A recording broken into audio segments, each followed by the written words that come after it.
साथियों, स्वागत है आप सभी का विशाल नॉलेज ऑफ सब्जेक्ट्स पर। और मैं हूं विशाल चौहान। जैसा कि आपको पता है कि मैं आपको इकोनॉमिक्स का बजट चैप्टर का पूरा करवा रहा हूं, उसका सेशन करा रहा हूं। तो उसमें मेरे दो पार्ट आ चुके हैं। एक पहला पार्ट जो है उसमें आपके बजट का पूरा परिचय है कि सरकारी बजट क्या होता है, उसके उद्देश्य क्या होते हैं और जो भी उसकी एक बेसिक बातें हैं बजट की, वो सारी उसमें बता रखी है। दूसरी बात है, दूसरा पार्ट जो है उसमें हमने उसके जो घटक हैं बजट के, उनके बारे में बहुत ही विस्तार से बात की हुई है। और ये है वीडियो का तीसरा पार्ट। इस तीसरे पार्ट में हम बात करेंगे बजटीय घाटे की। ये लास्ट टॉपिक हमारा बच रहा है, 12th क्लास इकोनॉमिक्स का ये लास्ट टॉपिक है, जिसमें हम बात करेंगे बजटीय घाटे कि बजटीय घाटा क्या होता है। जैसा कि मैंने आपको समझाया है कि बजट क्या होता है। बजट होता है प्राप्तियां और व्यय। बजट के दो मुख्य घटक होते हैं कि कहाँ से कितना पैसा आ रहा है और कहाँ कितना खर्च करना है, उसका ही जो विवरण है, उसका ही जो प्रारूप है, वही बजट होता है। आज का जो टॉपिक बहुत इंपॉर्टेंट टॉपिक है, बजटीय घाटा। बजटीय घाटा थोड़ा सा कॉमन सेंस लगाएंगे कि बजटीय घाटा होता क्या होगा। सबसे पहले हम एक बात कर लेते हैं कि बजट जो होते हैं ना, जो बजट होते हैं वो तीन प्रकार के होते हैं, मुख्यतः तीन प्रकार। एक तो आपका बजट होता है संतुलित बजट, संतुलित बजट। और एक होता है आपका बचत बजट, और एक आपका होता है घाटा बजट। ये तीन प्रकार के बजट होते हैं मुख्यतः, संतुलित बजट, बचत बजट और घाटा बजट। इसके तीसरे पार्ट पर चर्चा करेंगे, ये अंतिम है। पहले हम इन दो पर कर लेते हैं कि संतुलित बजट क्या होता है। संतुलित बजट का मतलब आप समझ रहे हैं बैलेंस्ड बजट, जिसमें ना तो खर्चा ज़्यादा हुआ है और ना ही बचत हुई है। जितना विवरण हमने सोचा था, जितना हमने बजट बताया था, उतना ही हमारा खर्च हुआ है। मतलब इस संतुलित बजट का मतलब है व्यय, कुल व्यय इक्वल टू कुल प्राप्तियां। मतलब जितना हमको प्राप्त हुआ है उसी के बराबर हमारा खर्च हुआ है।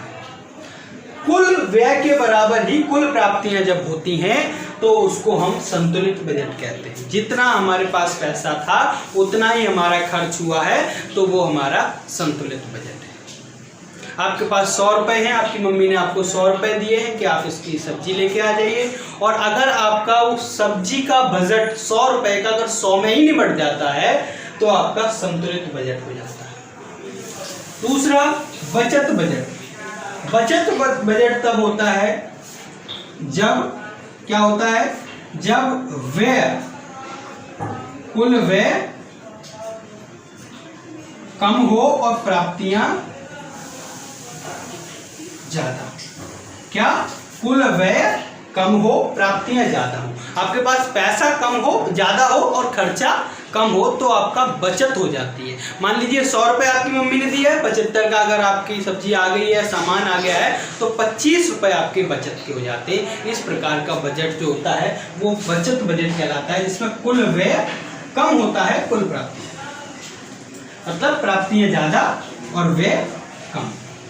ये होता है आपका बचत, सेविंग बजट, बचत हो जाती है जिसमें। दूसरा है, तीसरा है आपका घाटा बजट, जिस पे आज हम बहुत ही विस्तार से चर्चा करने वाले हैं। कितने प्रकार के बजट में घाटा हो सकते हैं, उन सारी बातों पर आज चर्चा होगी। घाटा बजट क्या होता हो, दिमाग लगा लीजिए कि प्राप्तियां कम और व्यय ज्यादा। जब कुल प्राप्तियां, पैसा कम होगा और खर्चा ज्यादा हो जाएगा, या जितना हमने बजट बनाया है उससे ज्यादा अगर पैसा खर्च हो जाता है तो हम उसको घाटे का बजट कहते हैं। मतलब कुल व्यय ज्यादा हो जाता है और प्राप्तियां कम रहती हैं। अगर प्राप्तियां कम रहेंगी और व्यय ज़्यादा हो जाएगा, एक्सपेंडिचर ज़्यादा हो जाएगा, रिसीप्ट्स कम हो रहेंगी, तो हमें किसी से ऋण लेना पड़ेगा, अपना कुछ सामान बेचना पड़ेगा या कुछ भी करना पड़ सकता है, क्योंकि हमारे पास वो पैसा नहीं, हमारे पास जितना था उससे ज़्यादा जब खर्च हो जाता है तो हम कहते हैं घाटे का बजट हो गया या घाटे में बजट चला गया। ये होता है हमारा घाटा बजट। आगे हम देखते हैं कि ये घाटा जो बजट है ये कितने प्रकार का, बजटीय घाटा कितने प्रकार के होते हैं, उस पर बहुत ही महत्वपूर्ण और बहुत ही अच्छे से चर्चा करेंगे। बजट घाटा हमारा मुख्यतः 3 प्रकार का है। घाटा बजट कितने प्रकार का है या कितने प्रकार के घाटे होते हैं। सबसे पहला होता है आपका राजस्व घाटा, दूसरा होता है आपका राजकोषीय घाटा, और तीसरा होता है आपका प्राथमिक घाटा। 3 घाटे आपको पढ़ने हैं कि क्या होते हैं। सबसे पहली बात तो मैं आपको बता दूं, हमें यह समझने की जरूरत है कि ये बजट घाटा क्या है। तो बजट घाटा होता है, बजट घाटा इक्वल टू कुल व्यय माइनस कुल प्राप्तियां,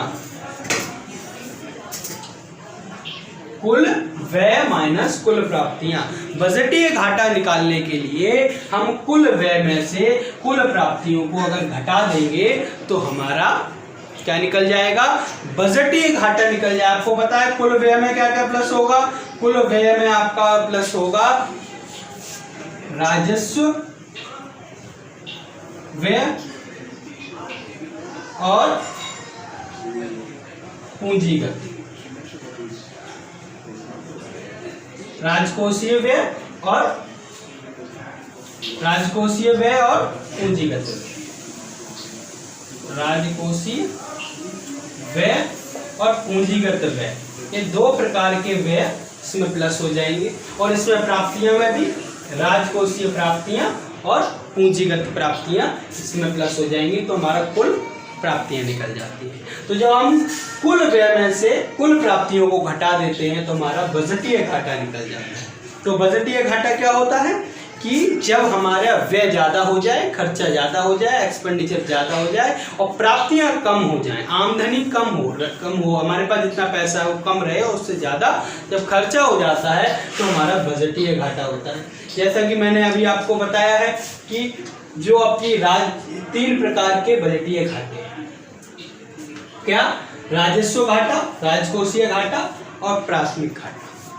जो आपका राजस्व घाटा है, राजस्व घाटा क्या होता है, राजस्व घाटा होता है आपका, यहां देख लेते हैं, राजस्व घाटा इक्वल टू कुल राजस्व व्यय माइनस कुल राजस्व प्राप्ति।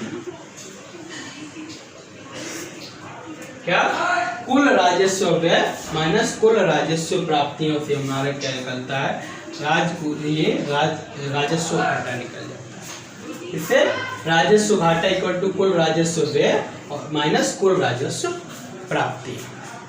जब हमारा राजस्व व्यय मतलब ज्यादा हो जाएगा, जब हमारा राजस्व खर्चा ज्यादा हो जाएगा और प्राप्तियां कम रहेंगी, रिसीप्ट्स कम रहेंगी, तो हमारा राजस्व घाटा हो जाता है। समझ रहे हैं आप। उसके बाद इस राजस्व घाटे से क्या दिक्कत होती है, या राजस्व घाटा हो जाएगा तो क्या करना पड़े सरकार को, इस राजस्व घाटे को कवर कैसे कर सकते हैं।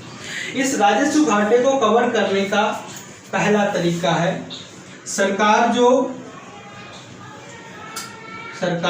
कल्याणकारी योजनाओं पर व्यय कम कर सकती है। मतलब जो उनकी स्कॉलरशिप देने का, 60 साल पेंशन देने का, या जो भी कोई भी ऐसे कल्याणकारी काम कर रही है सरकार, उसको कम कर सकती है, उस पर अपना खर्चा कम कर सकती है। दूसरा क्या कर सकती है, सरकार उधार ले सकती है, उधार ले सकती है, किसी से ऋण ले सकती है, रिजर्व बैंक से ले सकती है, विश्व के किसी विश्व बैंक से ले सकती है, IMF से ले सकती है और जनता से भी ले सकती है। उससे उसके राजस्व में बढ़ोतरी हो जाएगी। तो क्या होता है, जब राजस्व घाटा होता है तो उधार बढ़ जाता है। तीसरा, विनिवेश कर सकती है सरकार।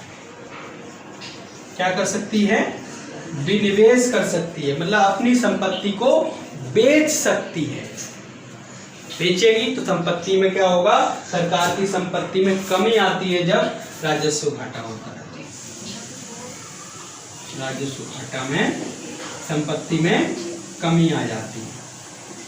तो सरकार ये 3 काम कर सकती है इस राजस्व घाटे को सुधारने के।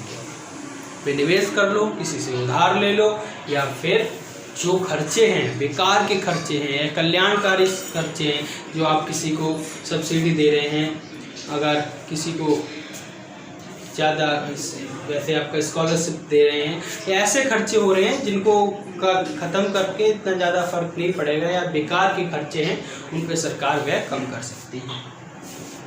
तो ये है हमारे राजस्व घाटा, ये राजस्व घाटा है। बहुत ही ध्यान से समझ लेंगे। राजस्व घाटा इक्वल टू कुल राजस्व प्राप्ति, वो व्यय माइनस कुल राजस्व प्राप्ति। कल्याणकारी योजनाओं को कम करके इसको कवर कर सकते हैं, उधार लेकर और विनिवेश कर, ये आपका बेहतर है।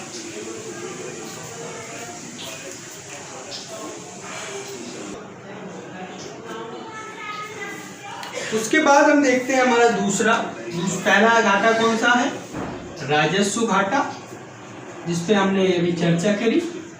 दूसरा है हमारा राजकोषीय घाटा।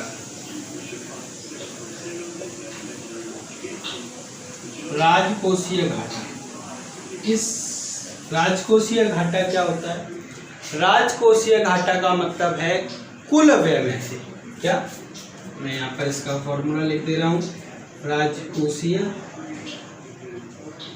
घाटा इक्वल टू कुल व्यय। कुल व्यय क्या होता है, राजस्व व्यय, कुल हम बात कर रहे थे क्या कि कुल व्यय क्या होता है। कुल व्यय मतलब होता है आपका राजस्व राजस्व व्यय प्लस पूंजीगत व्यय इक्वल टू कुल व्यय। यहाँ पर भी मैंने राजकोषीय लिख दिया है, ये राजस्व है, राजस्व व्यय, ठीक है।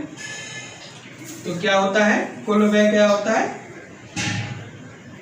राजस्व व्यय प्लस पूंजीगत व्यय इक्वल टू पूंजी का कुल व्यय आ जाता है। और फिर कुल प्राप्तियां उधार छोड़कर, जो उधार लिया है उसको छोड़कर जो कुल प्राप्तियां उसको हम इसमें जोड़ते हैं, माइनस करते हैं कुल व्यय में से कुल प्राप्तियां उधार छोड़कर माइनस कर देते हैं, तो हमारा निकल जाता है क्या, राजकोषीय घाटा।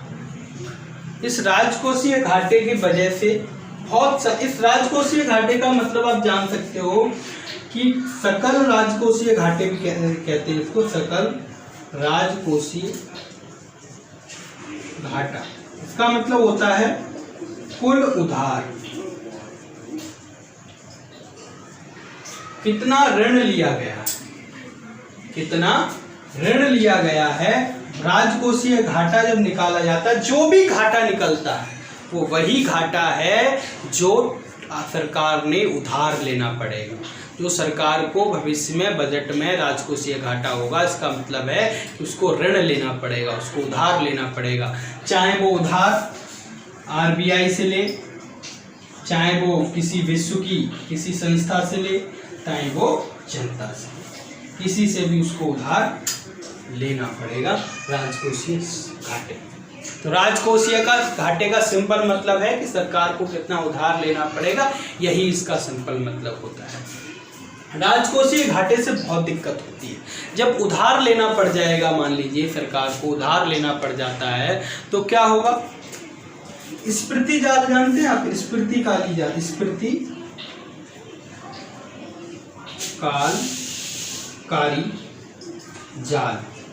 आपने मनी एंड बैंकिंग में पढ़ा होगा कि आरबीआई किस प्रकार से स्फीति जाल और अस्फीति जाल को सही करता है, या उसको कैसे कम करके, सीआरआर कम करके और आपका रेपो रेट कम करके कैसे उसको करता है। तो स्फीति जाल इसमें बढ़ जाता है, क्योंकि जब सरकार मान लीजिए आरबीआई से उधार लेगी तो पैसा आएगा ज़्यादा, मुद्रा आएगी, मुद्रा बढ़ेगी, बाजार में बढ़ेगी मुद्रा, तो उसकी कीमत में कमी होगी,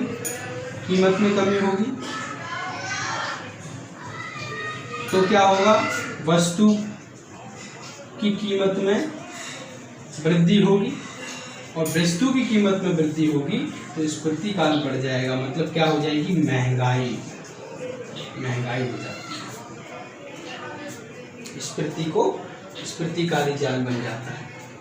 बहुत ज़्यादा महंगाई, वस्तुओं की कीमतें बढ़ने लगती हैं जब राजकोषीय घाटा होता है तब। दूसरा क्या होता है? और हमारा जीडीपी समृद्धि घटने लगती है। मतलब राष्ट्रीय ऋण बढ़ने लगता है। सरकार जब विश्व की संस्थाओं से ऋण लेती है तो उन ऋणों में भारत देश के ऊपर क्या होता है? ऋण बढ़ता चला जाता है। जब ऋण बढ़ेगा तो जीडीपी की समृद्धि घटेगी, क्योंकि बहुत सारा आय जो आपका राष्ट्रीय आय होता है, जो नेशनल इनकम होता है, उसका एक हिस्सा इस टैक्स को चुकाने में चला जाएगा, जिसके वजह से ऋण आपके जीडीपी में समृद्धि नहीं होगी, समृद्धि में कमी आएगी। तीसरा क्या है? इस चक्कर में, एक सर्कल में, एक दुष्चक्कर में अर्थव्यवस्था फंस जाती है। किसके? कि यदि राजकोषीय घाटा होगा, तो जो अर्थव्यवस्था होती है वो राजकोषीय घाटा में एक दुष्चक्र में फंस जाती है कि अगर जीडीपी कम होती है राजकोषीय घाटा ज़्यादा होता है, राजकोषीय घाटा होता है जीडीपी समृद्धि कम होती है। इस प्रकार से ऐसा घूमता रहता है। तो ये है हमारा राजकोषीय घाटे में क्या कैसे होता है, क्या नुकसान है। उसके बाद हम देखते हैं प्राथमिक घाटा। प्राथमिक घाटा क्या होता है? राजकोषीय घाटा माइनस ब्याज भुगतान। मतलब जो आपका टोटल राजकोषीय घाटा क्या होता है? लिया गया उधार जो टोटल उधार लिया गया है उसमें से अगर ब्याज भुगतान को घटा दिया जाएगा, तो हमारा क्या निकल जाएगा? प्राथमिक घाटा निकल जाएगा। प्राथमिक घाटा को निकालने का एक बहुत ही इजी फॉर्मूला है कि राजकोषीय घाटा में से ब्याज भुगतान को माइनस कर दीजिए। जो भी आपने ब्याज दिया है उस ऋण पर, तो आपका शुद्ध ऋण निकल आएगा कि आपने वास्तव में कितना ऋण लिया है। तो कब होगा? जब एक करंट ईयर में, एक जो आपकी चालू वर्ष में व्यय ज़्यादा हो जाएगा और प्राप्तियां कम रहेंगी, तो क्या हो जाएगा? प्राथमिक घाटा हो जाता है। तो राजकोषीय घाटा क्या होता है? राजकोषीय घाटा इक्वल टू होता है कुल व्यय माइनस कुल प्राप्तियां उधार छोड़कर, ठीक है। और आपका राजस्व घाटा होता है कुल राजस्व व्यय माइनस कुल राजस्व प्राप्तियां, ठीक है। तो ये तीन मैंने आपको बहुत बेहतर तरीके से समझा दिए, तीनों घाटों को बहुत ही अच्छे से समझाया है। यदि आपको समझ में आया है तो वीडियो को लाइक कीजिए और चैनल को सब्सक्राइब कीजिए, और 2 पार्ट जो इस वीडियो के हैं उनको ज़रूर देखिए, और इसका लिंक आपको डिस्क्रिप्शन में दे रखा है। Thank you.